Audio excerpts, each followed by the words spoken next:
اب ہم آپ کو ادریس علیہ السلام کے بارے میں بتاتے ہیں۔ ایک حدیث میں ہے کہ آدم اور شیس علیہ السلام کے بعد ادریس علیہ السلام پہلے نبی ہیں۔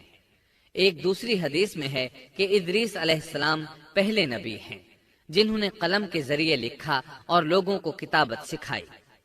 حافظ ابن کثیر نے ان کا حلیہ کچھ یوں بیان کیا ہے: پورا قد و قامت، خوبصورت، خوب رو، گھنی داڑھی، عمدہ اوصاف کے مالک، چوڑے کندھے، مضبوط ہڈیاں، دبلے پتلے، سرمگی چمکدار آنکھیں، گفتگو باوقار، خاموشی پسند، سنجیدہ اور متین، چلتے ہوئے نظر نیچی، انتہائی فکر و خوض کے عادی، غصے کے وقت سخت غضبناک، باتیں کرنے میں شہادت کی انگلی سے بار بار اشارہ کرنے کے عادی۔ ادریس علیہ السلام شیس علیہ السلام کی شریعت پر عمل پیرا رہے۔ چونکہ ادریس علیہ السلام رسول بھی تھے، اس لیے اللہ کی طرف سے مستقل ان پر شریعت نازل ہوئی، جس کی تشریح و تفسیر کر کے لوگوں کو احکام الہی سے آگاہ فرماتے۔ ادریس علیہ السلام نے جب دیکھا کہ مفسدین ایمان والوں پر ظلم و زیادتی کر رہے ہیں، ان کا فساد بڑھتا جا رہا ہے، اور سمجھانے کے باوجود یہ لوگ باز نہیں آ رہے، تو انہوں نے اپنے پیروکاروں کو جہاد کا حکم دیا۔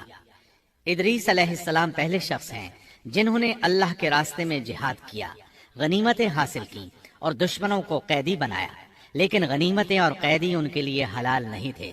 رسول اللہ صلی اللہ علیہ وسلم پہلے رسول ہیں جن کے لیے غنیمتیں حلال کی گئیں، لیکن یہ بات یقینی ہے کہ جہاد سب سے پہلے ادریس علیہ السلام نے کیا۔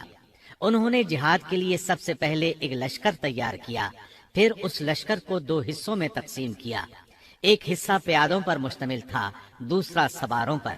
چنانچہ بھرپور تیاری کے بعد ادریس علیہ السلام نے قابیل کی قوم پر چڑھائی کر دی۔ حق و باطل کے درمیان زبردست مارکے ہوئے۔ آخرکار ادریس علیہ السلام نے انہیں گھٹنے ٹیکنے پر مجبور کر دیا۔ ان کا بہت سا مال و اسباب لوٹ لیا اور لوگوں کو قیدی بنا لیا۔ اللہ تعالیٰ نے ان تمام باتوں کا ذکر نہیں فرمایا، بلکہ اللہ نے ان کی سیرت کے بارے میں اپنی کتاب قرآن مجید میں اشارتاً ذکر فرمایا ہے۔ مثلا سورہ مریم آیات 56 اور 57 میں ارشاد ہوتا ہے: اور اس کتاب میں ادریس کا بھی ذکر کر، وہ بھی نیک کردار نبی تھے، ہم نے انہیں بلند مقام پر اٹھایا۔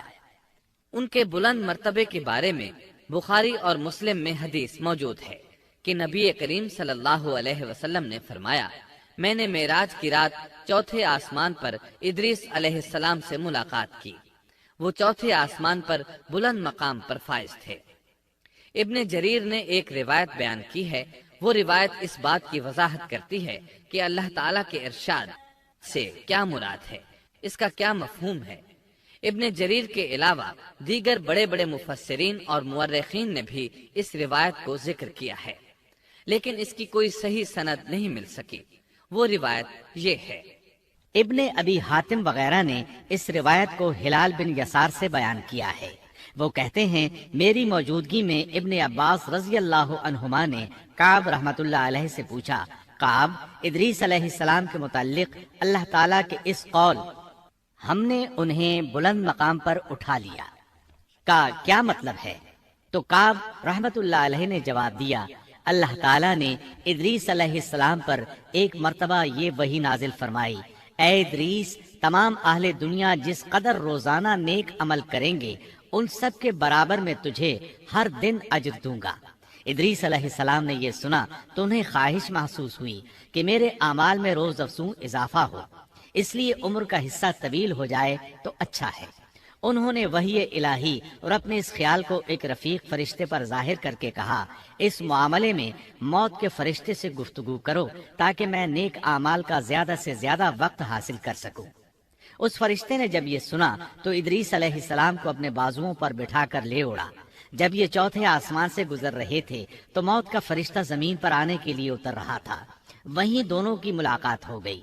دوست فرشتے نے موت کے فرشتے سے ادریس علیہ السلام کے بارے میں گفتگو کی۔ موت کے فرشتے نے دریافت کیا: ادریس علیہ السلام کہاں ہیں؟ اس نے کہا: میری پشت پر۔ موت کا فرشتہ کہنے لگا: مجھے اللہ کی طرف سے یہ حکم ملا ہے کہ چوتھے آسمان پر ادریس علیہ السلام کی روح قبض کروں۔ اس لیے میں سخت حیرت میں تھا کہ یہ کیسے ممکن ہے۔ ادریس علیہ السلام تو زمین پر ہیں۔ چنانچہ موت کا فرشتہ ادریس علیہ السلام کے پاس آیا، ان سے اجازت طلب کی اور ان کی روح قبض کر لی۔ انبیاء کو یہ امتیاز حاصل ہے کہ فرشتہ ان کی اجازت کے بغیر ان کی روح قبض نہیں کر سکتا، اور رسول اللہ صلی اللہ علیہ وسلم کو تو یہ اختیار دیا گیا کہ آپ دنیا میں مزید رہنا پسند کریں تو رہ سکتے ہیں، یا پھر رفیق اعلیٰ کی رفاقت کو پسند کر لیں۔ آپ نے رفیق اعلیٰ کی رفاقت کو پسند فرمایا۔ اس طرح ادریس علیہ السلام کی روح چوتھے آسمان پر قبض کی گئی۔ انہیں بھی عیسیٰ علیہ السلام کی طرح آسمان پر اٹھایا گیا۔ فرق یہ ہے کہ عیسیٰ علیہ السلام کی روح قبض نہیں کی گئی۔ یہ واقعہ نقل کر کے کعب رحمت اللہ علیہ فرماتے ہیں کہ اللہ تعالیٰ کے ارشاد کی تفسیر یہی ہے، لیکن درست بات یہ ہے کہ یہ اسرائیلی روایت ہے۔ ادریس علیہ السلام کی وفات ہو گئی تو لوگ فساد میں اور بڑھ گئے، ان میں شر پھیل گیا، تاہم وہ توحید پر قائم رہے۔ بت پرستی کا ان میں کوئی شعور نہیں تھا۔ لوگ آدم علیہ السلام کے وفات کے 1000 سال بعد تک توحید پر قائم رہے۔ ان میں فسق و فجور ضرور تھا، لیکن شرک نہیں تھا۔ اللہ تعالیٰ کے اس ارشاد دراصل لوگ ایک ہی امت تھے کا یہی مطلب ہے۔